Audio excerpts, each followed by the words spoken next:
Yo, kamusta mga pre? Our game for today, double header.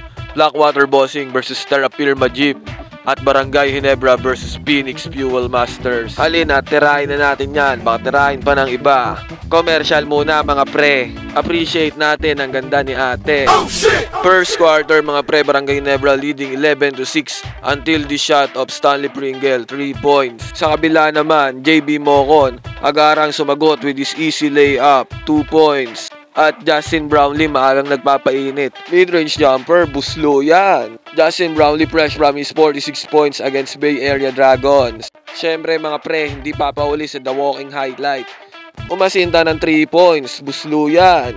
Para lang nagwisik ng kulangot sa pader. End of first quarter, ang Kabarangay leads 23-16. Wala nang 11 minutes nang pumasok si Enjo Serrano, sidestepping his way for 2 points. Isa rin to sa dapat abangan dito sa my Phoenix Fuel Masters. Kasama niya si Tyler Tio. Mga promising talents kahit bata pa.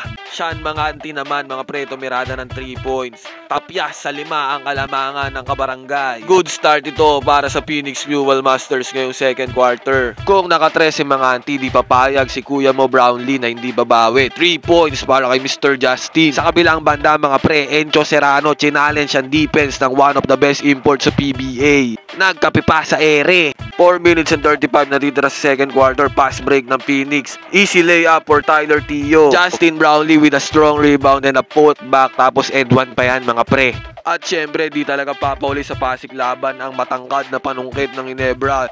Jamie Malonzo with a fast break and a top layup. End one yan mga pre. Nagtapos ang first 48-45 pabor sa Barangay Ginebra. Sa pagpasok ng third quarter, Tyler Tio hindi na nag-atubili pa at pumukol ng 3 points. Nothing but net mga ERP. Enjo Serrano hindi rin magpapauli sa 3-point party ni Tyler Tio. Agad siyang pumukol at buslo yan mga pre. Ito na yata ang lokal na version ng Splash Brothers.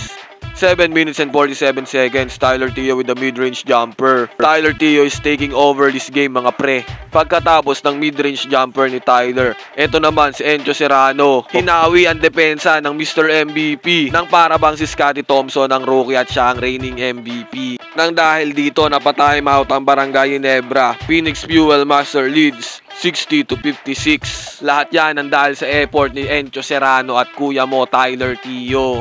After ng timeout, nabuhayan ang dugo ni Stanley Pringle.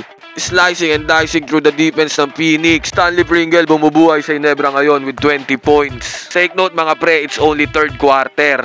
5 minutes and 48 seconds. The Walking Highlight, Jamie Malonzo pumukol ng 3 points at buslo yan mga pre. Kawayan lang ng Ginebra sa kalam. Mahigit 4 na minuto natitira sa third quarter. Justin Brownlee finding Mr. MVP for an easy layup. Ito ang unang score ni Mr. MVP sa larong ito. Sa pagtatapos ng second quarter, Tyler Tio may hawak ng bola. Nagpabaon pa ng isang malupitang assist sa kanilang import.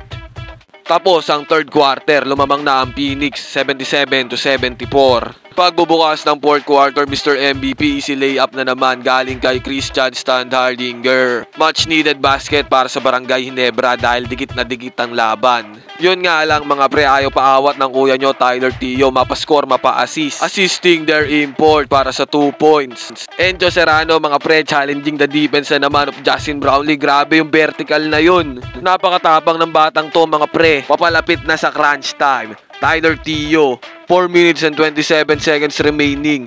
Pumake na pick si Justin Brownlee for an easy 2 points jump shot. Tyler Tio talaga mga pre, nagtitake over na sa larong to. Talagang nakokontrol niya ang pace ng laban. 99-91 lamang ang Phoenix. Fresh from timeout ang Barangay Ginebra. Very important ang possession na ito para sa kanila. Kaso napaka-unusual error para kay Mr. Justin Bieber. Costly error yon mga pre. Dahil wala nang 1 minuto at 8 ang hinahabol ng Ginebra. At tuluyan na ngang nabigo ang mga fans ng Kabarangay. Uuwi silang tahimik at nakayuko. All at sila sa asaran sa loob ng Smart Araneta. At syempre, best player of the game, Tyler Tio with 17 points at 7 rebounds. Tyler Tio din ang tinanghal na assist man of the game.